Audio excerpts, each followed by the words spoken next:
Hello there, my beautiful collective science. This is Rachel with Dark Knight Coaching. So today's video is a traditional Celtic cross spread that I pull, which is about 10 cards, and then I pull a bunch of Oracle and Wisdom deck cards and chakra cards and an eclectic variety of things. But collective, when I was tapping into your energy, the song that I was guided to listen to was Closer by 9 Inch Nails.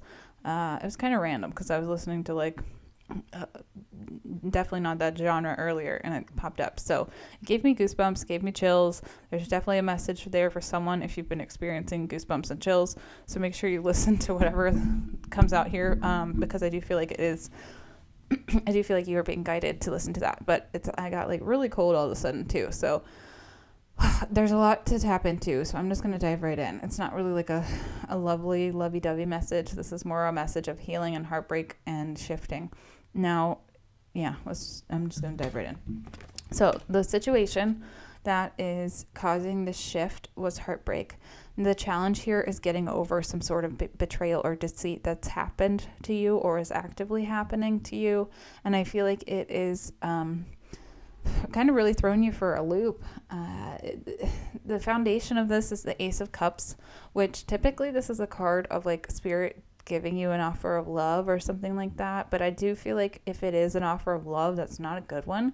It's tied to some sort of karmic relationship that you probably have had in a past life with a person, and that's creating some sort of karmic balance for you. So when we go through toxic relationships with someone, a lot of the times it's because we have karma to clear, and unfortunately it's not always a great outcome sometimes.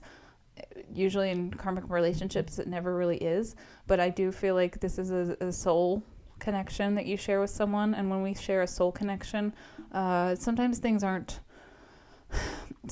really just don't make sense. And somebody told me once, love doesn't make sense, and that's probably the truest words ever spoken, because it never usually does. Although love is a choice, although sometimes it doesn't feel like it.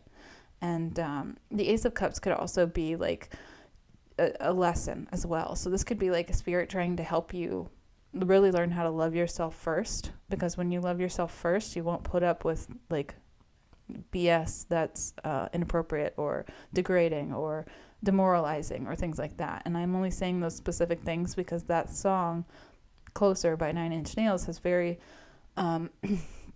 specific and kind of traumatic lyrics in there about people treating you like an animal, and maybe that's what you felt like before. And sometimes, especially in toxic relationships, we might find ourselves tied down or almost feeling chained, and ball and chain is a great metaphor. I mean, it's not a good one, but you know what I'm saying. It's a great example of how sometimes marriage can feel like that. And when I talk to clients, sometimes I explain to them that it is, relationships can sometimes feel like we're a dog tied to a tree, and as we try to please other people, we might find ourselves giving away links of our own chain to appease them. And when we do that, we give away parts of ourselves, and before we know it, we're choking on the noose we made at the tree. This is metaphorical, obviously, so don't take this literally, but this is sometimes what happens where we don't even realize we're giving away parts of ourselves, and then before we know it, we're there's nothing left. And the only choice, because of the situation and circumstances, is to sometimes break free, or you stay there and you die. And that's not very optimistic. So a lot of the times when you leave a toxic relationship, you break free, and you might go a little buck wild because you've been trapped for so long. You almost have this what do they call that? A midlife crisis type of energy, because you're free, and other people might judge you for that or criticize you, but they don't know what that feels like because they've never been in your shoes. So that's a very specific message for someone, but I do feel like you needed that validation or to hear that. But the past energy here is you have the 10 of Cups and the Emperor. So I feel like you felt like you really had some sort of solid foundation with a masculine figure in your life, maybe even a husband, but this could also be feminine energy as well, because we all have masculine and feminine energy. And I personally have wore the pants in many of our relationships, so it doesn't have to be one-sided. It could be maybe you thought everything was hunky-dory, and it wasn't. And I have no idea why I said hunky-dory, but someone needed to hear that word. So the present card I have for you is Knight of Wands, which means to me there's a fast moving energy coming in, or there's a temptation or an offer coming in when it comes to like romance or love. So you might want to be cautious with this, because I feel like it's a test. And sometimes when we get out of shooty, I don't know if I can say that word, crappy relationships and we move into a space of single energy, sometimes spirit will very quickly send us tests to see if we're still going to be stupid. And that can come in forms of romantic offers. Now, your subconscious energy here is Queen of Swords, which to me means you're being very cool, calm, collected. And it's also like a very discerning queen. Sometimes the Queen of Swords can be referred to as like cold, but honestly, like, she's just a bad bee. Like, she just knows who's worth her time and energy and who's not, and she's not afraid to tell you. So I love this. I love that for you. Now in the present, like near future, you have the Two of Wands. This is making a plan. This is portal energy, a new path, a fork in the road you had to pick, and you're like deciding.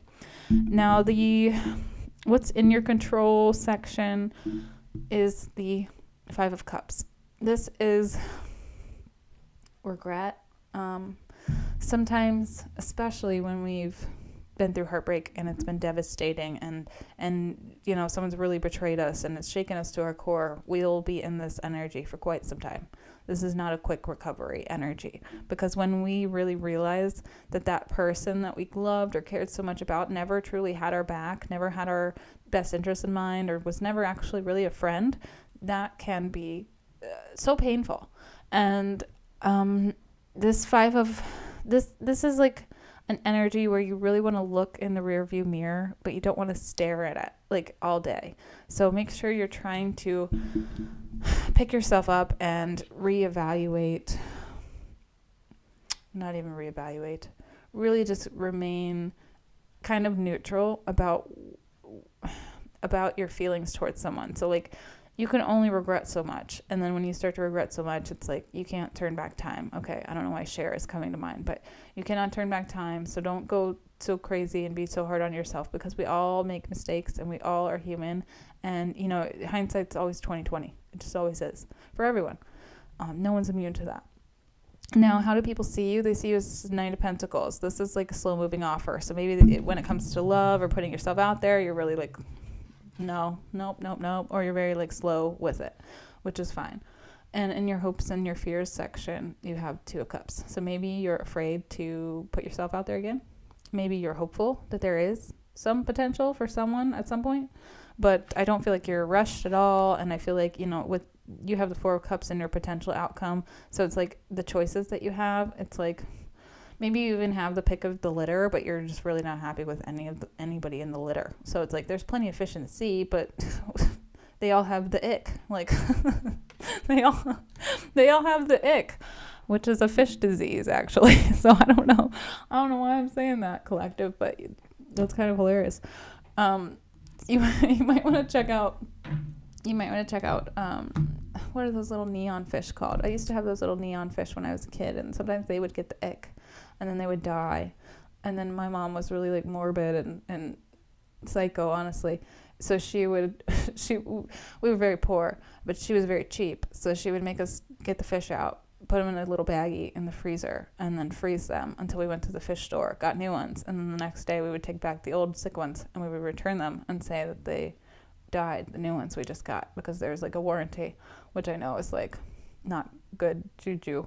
But yeah, I don't know why I felt the need to share that, but for some of you needed to hear that message about the icky fish that I've dealt with. So, and I've dealt with plenty of icky fish in my life, metaphorically and literally.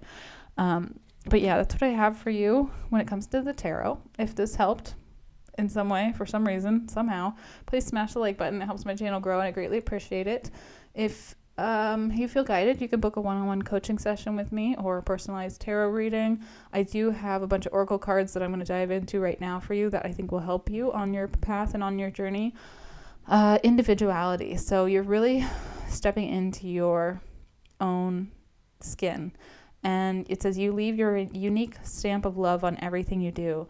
And again, sometimes when we're in codependent relationships or really trauma bonded relationships, we can find that we lose our sense of self in someone else.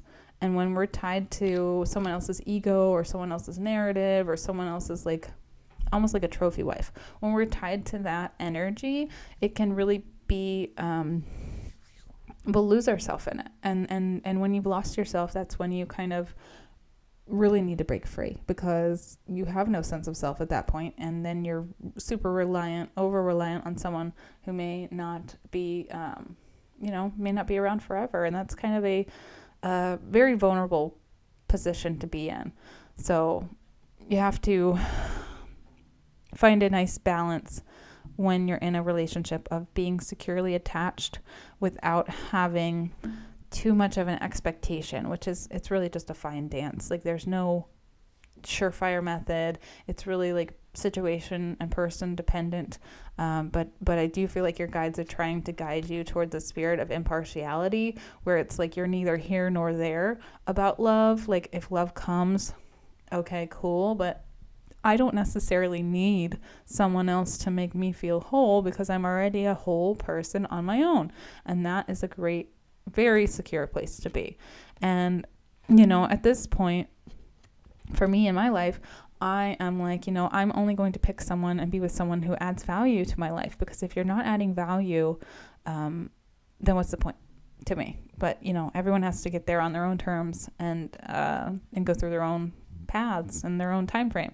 So this impartiality is tied to your crown chakra. Your crown chakra is basically that spot above your head that connects to the ether or the quantum realm, but I do feel like you're tapping into your higher self there, or being guided to. And then you also have the creator. This is mostly a synchronistic card of that energy. So the creator is a very artsy card of transmuting pain and alchemizing it and turning it into something great, like a poem, poetry, a novel, music, lyrics, playing an instrument or transmuting your pain through that way. But this creator card is also like, it's also like God card to me. Like, I don't particularly think, well, how can I say this? I don't think of God in the way that the Western world thinks of God. This to me is like, there is a God within all of us that we can tap into, and that will help guide us out of these the darkest moments, the darkest parts of our lives, if we really listen to our inner guidance. And that's what you're being guided to do here. It says, I trust my inner wisdom to guide me. And you have been through the ringer, but you are very smart, even though sometimes you might feel taken advantage of. Love, and when someone weaponizes love, that is really just truly a reflection of them and where they're at emotionally. And it's hard to not take that personal when it is personal in the way of it hurts you, but it's really truly a reflection of them and themselves. So I've met many people who have used my kindness as a weapon, or my love as a weapon, and ultimately I just feel sorry for them, because they never fully will ever be able to love themselves, and they will never be able to accept love. And that's kind of the saddest, like, curse of all, I think. But yeah, anyways, the next card I have for you is ACT. This is tied to your third eye intuition. It says, what time is it right now? Don't look at your watch, phone, or clock.